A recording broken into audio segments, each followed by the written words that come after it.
Hello friends, मैं सरस्वती सार kitchen 28 में आप सबका स्वागत है। तो रेस्टोरेंट यानी ढाबा जैसे दाल मखनी सबको खाना पसंद होता है। तो चलिए आज मैं बिल्कुल रेस्टोरेंट स्टाइल दाल मखनी बनाऊंगी आप लोगों के लिए। तो इस तरह से आप दाल मखनी बनाएंगे ना और गेस्ट को खिलाएंगे तो सारे लोग आपका तारीफ़ करते रह जाएंगे और बार बार यही खाना चाहेंगे। तो इसे बनाने में टाइम भी नहीं लगता है और ये झटपट बन के तैयार हो जाता है। तो यहाँ पे मैंने छिलके वाली उड़द दाल लिया है और देखिए इसका छिलका हटाना नहीं है, इसी तरह से लेना है छिलके के साथ ही।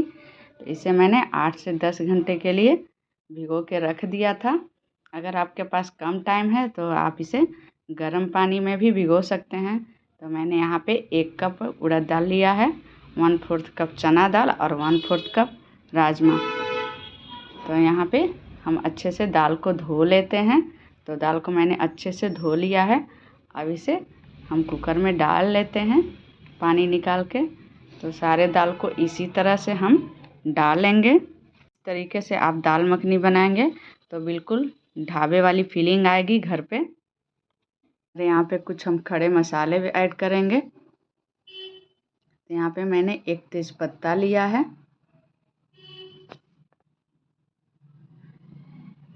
1 बड़ी इलायची लिया है, 1 इंच दालचीनी का टुकड़ा ले लिया है।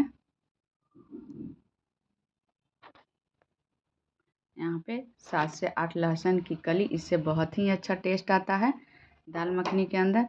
और यहाँ पे 1.5 कप दाल है तो 5 कप पानी लेंगे, क्योंकि ये दाल ज़्यादा देर तक पकता है तो पानी सारा सोख लेगा। तो मैंने यहाँ पे 5 कप पानी डाला है। और यहाँ पे आधा चम्मच हल्दी पाउडर डालेंगे,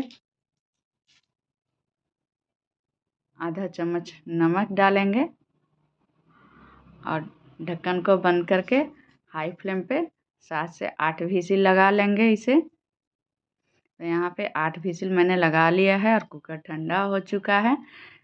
तो इस टाइम पे हम दाल को चेक कर लेंगे। अगर दाल नहीं पका है तो 2 से 3 सीटी लगा लेंगे, और क्योंकि अगर दाल ज़्यादा पुरानी रहती है तो पकने में ज़्यादा टाइम लगता है। तो यहाँ पे दाल पक चुका है और जो खड़े मसाले हैं इसे हम निकाल लेंगे सारे मसालों को यहाँ पे, क्योंकि इसका फ्लेवर दाल के अंदर चला गया है। तो यहाँ पे देखिए सारे खड़े मसाले मैंने निकाल दिए हैं। अब यहाँ पे हम एक मैशर लेंगे और मैशर से दाल को अच्छे से मैश कर लेंगे। अगर मैशर नहीं है तो कलछी से भी आप इसे अच्छे से घोट सकते हैं। तो यहाँ पे मैंने मैशर ले लिया है, क्योंकि दाल को आधा खड़ा रखना है और आधे दाल को मैश कर लेना है। तो यहाँ पे देखिए मैंने मैश कर लिया है, दाल बिल्कुल गाढ़ा हो गया। तो अब चलते हैं गैस की तरफ। तो यहाँ पे मैंने 1 चम्मच घी लिया है।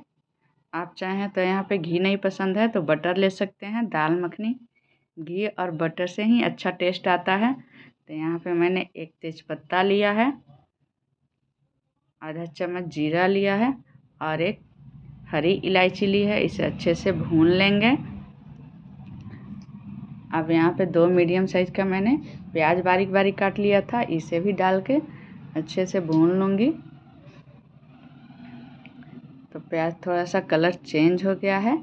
अब यहाँ पे मैंने 2 हरी मिर्ची बारीक बारीक काट लिया है, ये डाल लूँगी और इसे भी भून लूँगी। और ये दाल मखनी बहुत ही झटपट बन के तैयार हो जाता है। तो यहाँ पे देखिए मिर्ची भी भून चुका है। अब यहाँ पे मैं अदरक लहसुन का पेस्ट 1 चम्मच ले लूँगी। तो मैंने ये घर पे बनाया है, आप चाहें तो मार्केट वाला भी पेस्ट इस्तेमाल कर सकते हैं। और इसे भी अच्छे से भून लेंगे। तो यहाँ पे देखिए अदरक लहसुन प्याज सारी चीज़ें अच्छे से भून चुकी हैं। पे कुछ सूखा मसाला ऐड करूँगी। तो 1 चम्मच मैंने धनिया पाउडर लिया है, यहाँ पे 1 चम्मच काश्मीरी लाल मिर्च लिया है, आधा चम्मच हल्दी पाउडर लिया है, क्योंकि हल्दी पाउडर पहले भी मैंने दाल में डाला था, आधा चम्मच जीरा पाउडर और आधा चम्मच गरम मसाला लिया है। ये होममेड गरम मसाला है, इसलिए मैंने कम ही लिया है, क्योंकि इसका फ्लेवर बहुत ही स्ट्रॉन्ग होता है। अगर मार्केट का है तो आप 1 चम्मच ले सकते हैं। और इन सारी चीज़ों को अच्छे से भून लेंगे।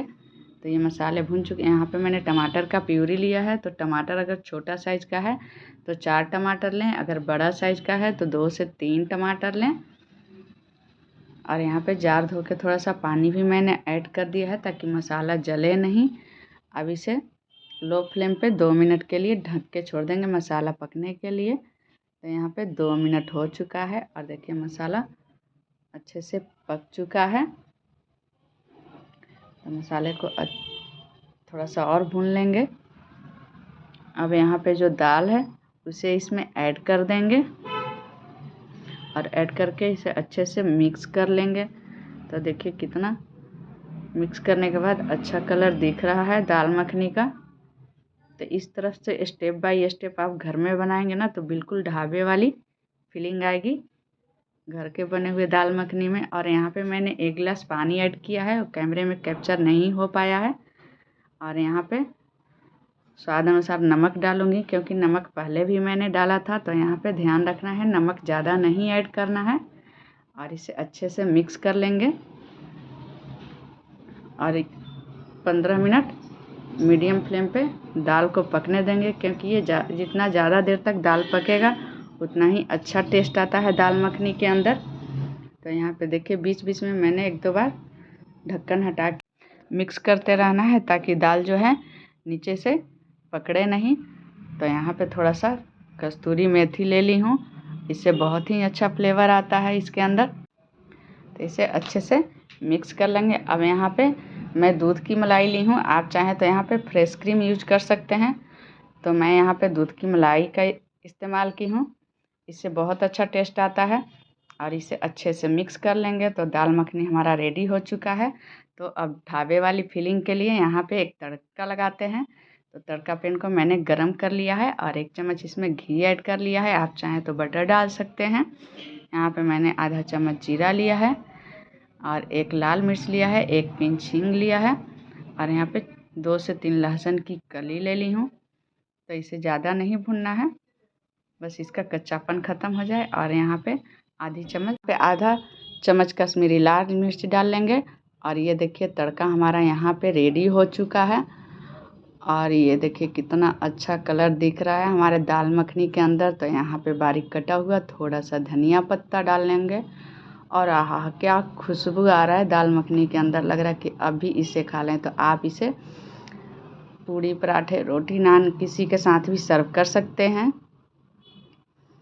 और ये दाल मखनी हमारा रेडी हो चुका है। तो इसके साथ हम जीरा राइस बना लेते हैं। तो यहाँ पे मैंने कुकर लिया है और इसमें 1 चम्मच घी ऐड कर दिया है, 1 तेज़पत्ता लिया है, 1 बड़ी इलायची इसे तोड़ लूँगी और यहाँ पे 1 लाल मिर्च साबुत लिया है, 1 इंच दालचीनी, 1 हरी इलायची लिया है और आधा चम्मच जीरा, 8 से 10 काली मिर्च। और इन सारी चीज़ों को अच्छे से भून लूँगी।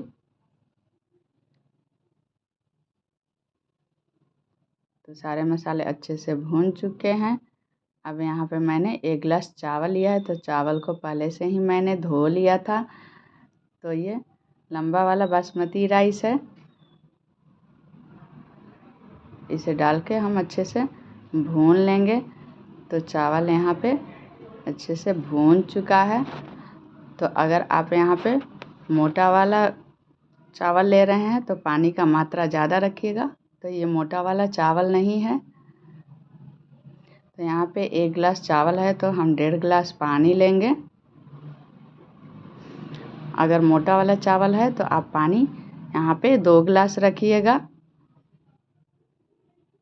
अब यहाँ पे पानी डाल के हम चावल को अच्छे से मिक्स कर लेंगे पानी के अंदर और कुकर के ढक्कन को बंद कर लेंगे। और बंद करके यहाँ पे हम मीडियम फ्लेम पे 2 व्हिसिल लगाएंगे चावल को।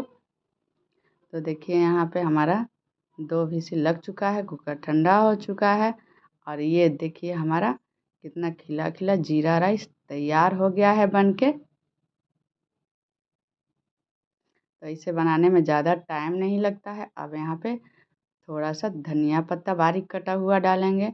इससे बहुत अच्छा जीरा राइस के अंदर खुशबू भी आता है और देखने में भी बहुत अच्छा लगता है। तो हम यहाँ पे एक प्लेट लेते हैं और अब प्लेटिंग कर लेते हैं। तो यहाँ पे मैंने पहले जीरा राइस निकाल लिया है और इस तरह से आप दाल मखनी और जीरा राइस घर पे बनाएंगे तो बिल्कुल ढाबे वाली फीलिंग आने वाली है। तो यहाँ पे देखिए मैंने दाल मखनी भी निकाल लिया है और यहाँ पे हम 2 से 3 स्प्रिंग ऑनियन ले लेंगे और यहाँ पे हरी मिर्च ले लेंगे। हरी मिर्च से खाने में 4 चांद लग जाती है। तो ये देखिए हमारा दाल मखनी और जीरा राइस बन के तैयार हो चुका है। तो आज घर पे ही बिल्कुल रेस्टोरेंट यानी ढाबे वाली फीलिंग आने वाली है। तो हमारा वीडियो कैसा लगा कमेंट बॉक्स में ज़रूर लिखिएगा। अगर आपने मेरे चैनल को अभी तक सब्सक्राइब नहीं किया है तो प्लीज़ सब्सक्राइब कर दीजिएगा।